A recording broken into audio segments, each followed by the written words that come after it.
சென்னையை அடுத்த பூந்தமல்லி பீவல் மருத்துவமனையில் கையில் கால்சியம் டெபாசிட் பிரச்சினைக்காக அனுமதிக்கப்பட்டவருக்கு தவறான சிகிச்சை அளித்ததால் அவர் உயிரிழந்ததாக கூறி உறவினர்கள் மருத்துவரிடம் வாக்குவாதம் செய்தனர்.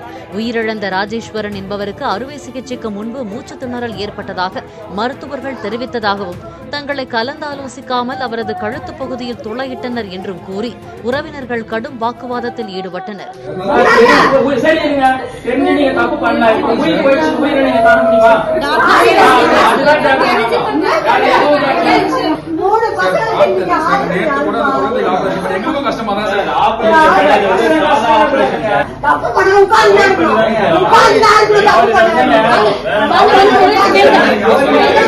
இன்சூரன்ஸ் கிளைம் பண்ணி இவங்க பண்ணாங்க சார். பண்ணி உள்ள நல்லா நடந்து போன பிள்ளைய அவரே சாவச்சிட்டாங்க சார். அவரே சாவச்சிட்டாங்க சார். நீங்க தான் சார் எங்களுக்கு தீர்ப்பு கொடுக்கணும். இல்லைன்னா நான் சிஎம் வரைக்கும் போவேன்.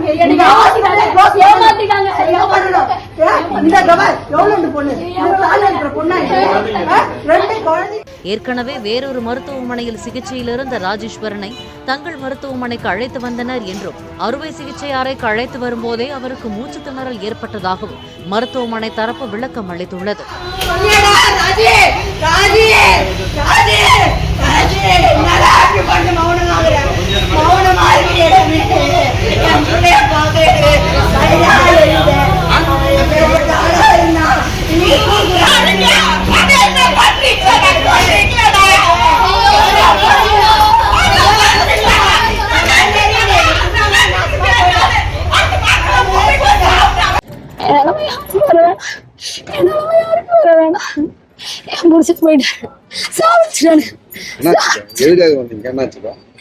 கையில முழங்கையில கால்சியம் டெபாசிட் ஆகிருக்குன்னு சொல்லிட்டு ஆபரேஷன் ஹோல்ஸ் போட்டு அதை சரி பண்ணிடலாம் அப்படின்னு சொன்னானுங்க. அப்ப கூட கேட்டேன், மாத்திரை மருந்துல கொடுத்துடலாம். மாத்திரை மருந்து எதுவுமே கேட்கல. வலி இருந்துட்டே இருந்தது அவருக்கு. ரைட் ஹேண்ட் சைடு சாப்பிட்ற கையில இருந்துட்டே இருந்தது, முழங்கையில வலி இருந்துட்டே இருந்தது. ஸ்கேன் எடுத்து பார்த்ததுல கால்சியம் டெபாசிட் ஆயிருக்கு. நம்ம ஏதோ மருத்துவ பேர்லாம் சொன்னாங்க. அவருக்கு புரிஞ்சது, எனக்கு புரியல. அவரு நான் பாத்துக்கிறேன்னு சொன்னாரு. எங்க வீட்டுக்கார் ஹோல்ஸ் தான் போடுவோம், 3 ஹோல்ஸ் தான் போடுவோம், ஒன்னும் ஆகாதுன்னு சொன்னானுங்க. அப்ப கூட அந்த டாக்டர்கிட்ட அவ்வளவு பயந்து கேட்டேன், என் புருஷனுக்கு சின்ன ஹோல்ஸ் மட்டும் தான் போடுவீங்களா இல்ல வேற ஏதாவது சர்ஜரி மாதிரி பண்ணுவீங்களா நான் விளக்கமா கேட்டதுக்கு அப்பெல்லாம் ஒண்ணுமே சொல்லல. இல்ல சரியாயிரும், சின்னது, இதுக்கு போய் ஃபீல் பண்றீங்க, இதுக்கு போய் ஃபீல் பண்றீங்கன்னு ரொம்ப சின்னதுன்னு சொல்லிட்டு இருந்தாங்க. இங்க வந்து நேற்று சாயந்தரம் அட்மிட் ஆயிருக்கிறோம். 7 மணிக்கு அட்மிட் ஆனோம். அட்மிட் ஆனதுல இருந்து எங்க வீட்டுக்காருக்கு ப்ராப்பரா எதுவுமே கொடுக்கவே இல்லை. நானும் எங்க வீட்டுக்காரும் போயிட்டு கேக்குறோம், என்ன ஆபரேஷன் பண்ண போறேன்றீங்க, 8 மணி நேரத்துக்கு முன்னாடி எல்லாமே கொடுக்கணும்ல, என்ன கொடுக்காம இருக்கீங்க. நானும் ஒவ்வொரு விஷயத்துக்கும் போய் கேட்டுட்டே தான் இருந்தோம். அவங்க கேட்டதுக்கு அவங்களுக்கு மெயினா இன்சூரன்ஸ்ல எடுத்துட்டு வந்ததுனால இன்சூரன்ஸுக்கு அதை கொடுங்க, இன்சூரன்ஸுக்கு இதை கொடுங்க அப்படின்னு அவங்களுக்கு உண்டான டாக்குமெண்ட் தான் வாங்கிட்டாங்களே தவிர இவருக்கு தனியான ப்ராப்பரா மருத்துவமே கொடுக்கல. நான் அப்பயும் கேட்கிறேன், 8 மணி நேரம் சாப்பிட வேணாம்னு சொல்றீங்களா, அதுக்கு உண்டான மெடிசன் ஏதாவது கொடுக்குறீங்களா, அனஸ்டீஷியா டெஸ்ட் கொடுக்குறீங்க, அது கொடுக்குறீங்க, இது கொடுக்குறீங்க, எந்த டெஸ்ட்டுமே எடுக்கல. எக்கோ டெஸ்ட் எடுக்கணும்னு சொன்னாங்க. நான் கடைசி வரைக்கும் போராடுறேன், ஒன்னாவது எக்கோ டெஸ்ட் எடுக்கல. அந்த ஹாஸ்பிட்டல்ல தான் எக்கோ எடுக்க முடியும், இந்த ஹாஸ்பிட்டல்ல எக்கோவே இல்லை. இவ்வளவு பெரிய ஹாஸ்பிட்டல்ல எக்கோவே இல்லையா, எக்கோ டெஸ்ட் இல்லையான்னு சொல்லிட்டானுங்க. சரி எக்கோ டெஸ்ட் எடுக்க கூட்டு போறேன்னு சொன்னாங்க. அட்லீஸ்ட் அதுக்கு நான் கூட்டு போகிறான்னு ரொம்ப நேரமா நானும் கெஞ்சிட்டே இருக்கேன். இல்ல உள்ளே வச்சு பாத்துப்பாங்க, எக்கோ டெஸ்ட் எடுக்க தேவையில்லை, அனஸ்டீஷியா கொடுக்குற டாக்டர் வந்து தெரியும் அவங்களுக்கு. ஒரு அனஸ்டீஷியா கொடுக்கறதுக்கு எல்லாம் குட்டி பசங்க, ஒண்ணுமே தெரியல. அனஸ்டீஷியா கொடுத்தா அனஸ்டீஷியா கொடுக்குறவங்களுக்கு தெரியும், அனஸ்டீஷியா கொடுக்குறவங்களுக்கு தெரியும். கடைசியில அனஸ்டீஷியா கொடுக்கல, இது பண்ணவே இல்லை. அவருக்கு அது எக்கோ டெஸ்ட் எடுக்காம கூட்டிட்டு போனாங்க. நானும் கூட்டிட்டு போனதுக்கு அப்புறம் அங்க நின்று அந்த டாக்டரை பார்த்துட்டு தான் கீழே வரணும். நீங்க கீழே போங்க, நீங்க கீழே போங்க. இல்ல நான் டாக்டர் வந்தோடனே பார்த்துட்டு தான் வருவேன் சொல்லி டாக்டர் வந்தோடனே நான் அழுதுட்டு, அப்பயே எனக்கு அழுது. இவருக்கு இன்ன வரைக்கும் ஒரு நோவு கூட கிடையாது. 18 வருஷமா அவர் கல்யாணம் ஆகி ஒரு நோவு கூட கிடையாது. இன்ன வரைக்கும் அவர் கையில இந்த இடத்துல ட்ரிப்ஸ் ஏற்றி கூட நான் பார்த்தது.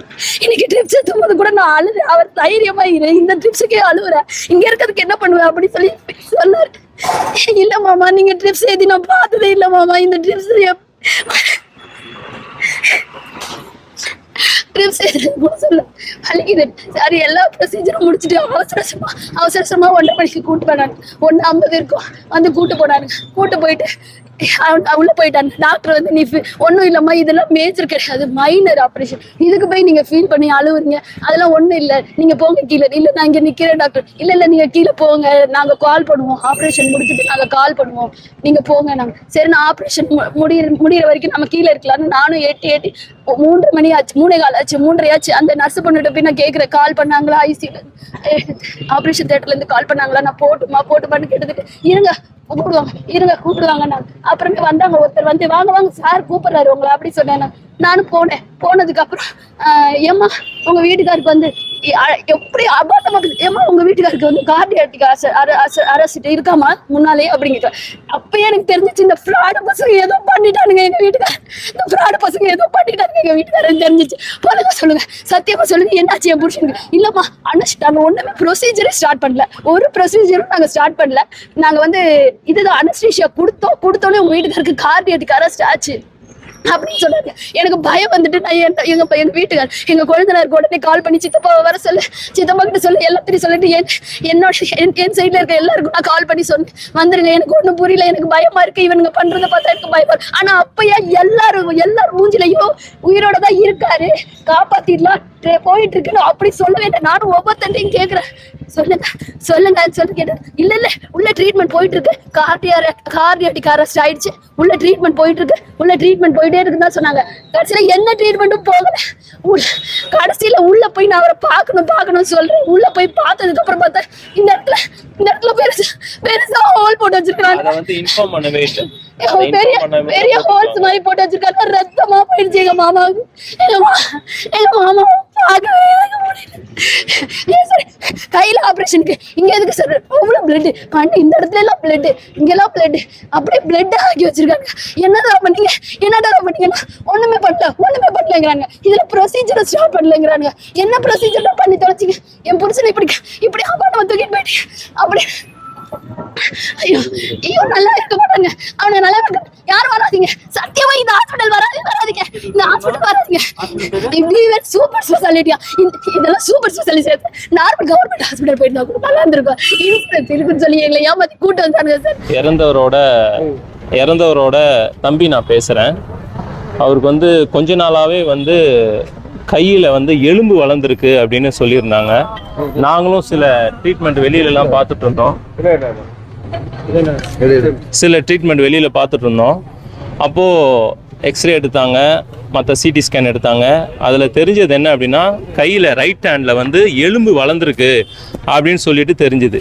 இது தெரிஞ்ச உடனே என்ன பண்ணாங்கன்னா, இங்கே வந்து இந்த ஹாஸ்பிட்டலில் அட்மிட் பண்ணி ட்ரீட்மெண்ட் எடுத்தாங்க. ட்ரீட்மெண்ட் எடுக்கிறதுக்கு ஒரு நாளுக்கு முன்னாடி நல்லா இருந்தார், என்கிட்ட பேசினார், எங்கள் சித்திக்கிட்ட பேசியிருக்கிறாரு. எந்த ஒரு ப்ராப்ளமும் கிடையாது, எந்த ஒரு பலவீனமும் கிடையாது. ஹாஸ்பிட்டலில் கொண்டு வந்து சேர்க்கும் போதே அவங்க சொல்லியிருக்கிறாங்க, ஹாஸ்பிட்டலில் இது வந்து மேஜர் கிடையாது, மைனர், சின்ன ஆப்ரேஷன் தான், இதை பற்றி கவலைப்பட வேண்டிய அவசியமே கிடையாது அப்படின்னு சொல்லியிருக்காங்க. அதை நம்பி அவங்களும் என்ன பண்ணியிருக்கிறாங்க, வீட்டில் எங்கள் அண்ணி, எங்கள் அண்ணன், குழந்தைங்க எல்லாருமே கொண்டு வந்து அண்ணனை சேர்த்துருக்கிற சூழ்நிலையில் இன்னைக்கு 2 மணிக்கு ஆப்ரேஷன் பண்ணுறதுக்கு கூட்டிகிட்டு போயிருக்காங்க. 2 மணிக்கு கூட்டிகிட்டு போய் மேக்ஸிமம் ஒரு 1/2 hour 1 hourல இறந்துட்டார். மேக்ஸிமம் 1/2 hour 1 hourல இறந்துட்டார். எனக்கு ஃபோன் வந்தது என்ன அப்படின்னா, எங்கள் அண்ணன் பொண்ணு எனக்கு ஃபோன் பண்ணி, சித்தப்பா என்னென்னமோ சொல்கிறாங்க, எனக்கு பயமாக இருக்குது, நீங்கள் கொஞ்சம் வாங்க அப்படின்னாங்க. ஹாஸ்பிட்டல் சைட்லேருந்து எனக்கு ஒரு ஃபோனும் பண்ணல. எந்த ஹாஸ்பிட்டலுமா இருக்கீங்கன்னா இந்த ஹாஸ்பிட்டல் சொன்னாங்க. உடனே டாக்டர்கிட்ட வந்து நீங்கள் ஃபோனை கொடுமா அப்படின்னு சொல்லி பேசினேன். டாக்டர்கிட்ட அவங்க பேசினாங்க. அவர் சொன்னார், என்ன ப்ராப்ளம் சார், பயப்படுற மாதிரியா? ஏன்னா அதுக்கு முன்னால் தான் எனக்கு சொன்னார், எந்த ஒரு பிரச்சனையுமே இல்லைடா, சாதா ஆப்ரேஷன். ஏன்னா நான் கூட வரேன்னு சொன்னேன். வேணாம், சாதா ஆப்ரேஷன் தானே, ஏன்னா கையில் தான் அடிபட்டிருக்கு, கையில் தான் எலும்பு வளர்ந்துருக்கு, அதை வந்து சாதா ஆப்ரேஷன் தானே, இது தேவையில்லை, நீ நாளைக்கு நான் வீட்டுக்கு வந்ததுக்கப்புறம் வந்து பார்த்துரு அப்படின்னு சொல்லி அனுப்புனார். ஆனால் 1/2 hourல அட்மிட் பண்ணி 2 மணிக்கு ஆப்ரேஷன் நடந்திருக்கு. ஒரு 1/2 hourல இறந்துருக்கிறாரு. இவங்க டாக்டர் சைட்லேருந்து எந்த ஒரு ரெஸ்பான்ஸும் எதுவுமே சொல்லாமல், நீங்கள் முதல்ல வாங்கன்னு என்கிட்ட சொன்னாங்க. வந்ததுக்கு அப்புறமே கிட்டத்தட்ட நான் இங்கே வந்து சேர்ந்தது 4:10க்கு வந்தேன். இந்த இடத்துக்கு நான் வந்து சேர்ந்தது 4:10க்கு வந்தேன். வந்து நான் இங்கே சேரும்போது என்கிட்ட இது வரைக்கும் எந்த ஒரு டீட்டெயிலுமே சொல்லலை.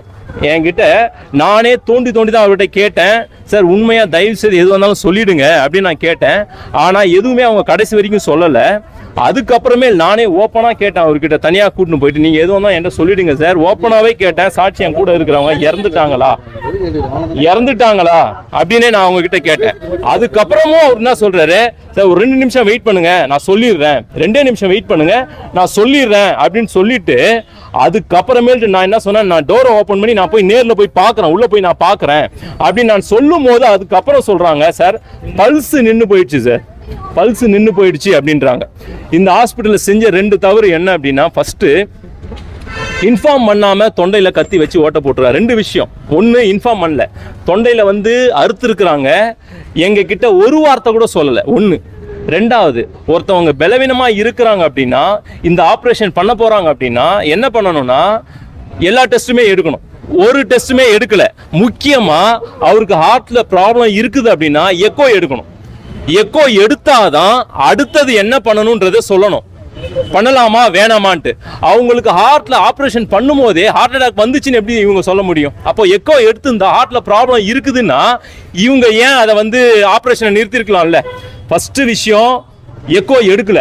எக்கோ எடுத்திருந்தாங்க அப்படின்னா இது தெரிஞ்சிருக்கும், இது நமக்கு ஆப்ரேஷன் பண்ண தேவையில்லை அப்படின்னு தெரிஞ்சிருக்கும். ரெண்டாவது விஷயம், அவங்களுக்கு உயிர் போற சூழ்நிலையில தொண்டையில கத்தியை வச்சு அறுத்துருக்குறாங்க. அது ஒரு வார்த்தை கூட எங்ககிட்ட இன்ஃபார்ம் பண்ணவே இல்லை. இந்த 2 விஷயங்கள். அவங்களுக்கு வந்து குழந்தைங்க 2மே சின்ன குழந்தைங்க. அவருக்கு சாவர வயசுல 45 வயசு தான் ஆகுது. அதுக்கு முன்னால எங்க சித்தி வந்து பார்த்துட்டு போயிருக்காங்க. அவர் அழகா 2 வீலர்ல ஓட்டிட்டு கொண்டு போய், கோரிக்கை என்னன்னா மருத்துவமனையில என்ன நடந்தது எங்களுக்கு தெரியணும், மருத்துவமனையில் என்ன நடந்தது தெரியணும். ரெண்டாவது வந்து எதுக்கு இதை மாதிரி வந்து பண்ணியிருக்கிறாங்க. ஆமா, போலீஸ்ல கம்ப்ளைண்ட் கொடுத்துருக்கிறோம். கேஎம்சிக்கு நாளைக்கு வர சொல்லி இருக்கிறாங்க போஸ்ட்மார்ட்டத்தை வாங்குறதுக்கு. சின்ன குழந்தைய வச்சிருக்கிறாங்க. கோரிக்கை என்ன அப்படின்னா, முதல்ல வந்து இதை மாதிரி ஹாஸ்பிட்டலில் நடக்கக்கூடாது, இதை மாதிரி ஹாஸ்பிட்டலில் நடத்தக்கூடாது. ஒன்று. ரெண்டாவது விஷயம் என்ன அப்படின்னா, இந்த பாதிப்பு யாருக்குமே வரக்கூடாது. இதை மாதிரி பாதிப்பு இது தெரியப்படுத்துறதுக்கு வந்து அவங்களுக்காகவோ மற்றவங்களுக்காகவோ கிடையாது. இதை மாதிரி பாதிப்பு மற்ற யாருக்குமே வரக்கூடாது. இந்த விஷயங்கள் இது அரசாங்கம் முன்னெடுக்கணும். இது அவங்க இதில் பாதிக்கப்பட்டிருக்காங்கன்னா அரசாங்கம் இந்த குடும்பத்துக்கு எதனா உதவி செய்யணும். இந்த குடும்பத்துக்கு உதவி செய்யணும். பிள்ளைங்க இருக்காங்க, சின்ன பிள்ளைங்க இருக்கிறாங்க. அரசாங்கம் இதுக்கு முடிவு பண்ணணும். பிளே ஸ்டோர் மற்றும் ஆப் ஸ்டோரில் இருந்து பாலிமர் செயலியை QR கோடு மூலம் பதிவிறக்கம் செய்யுங்கள். செய்திகளை உடனுக்குடன் பெறுங்கள்.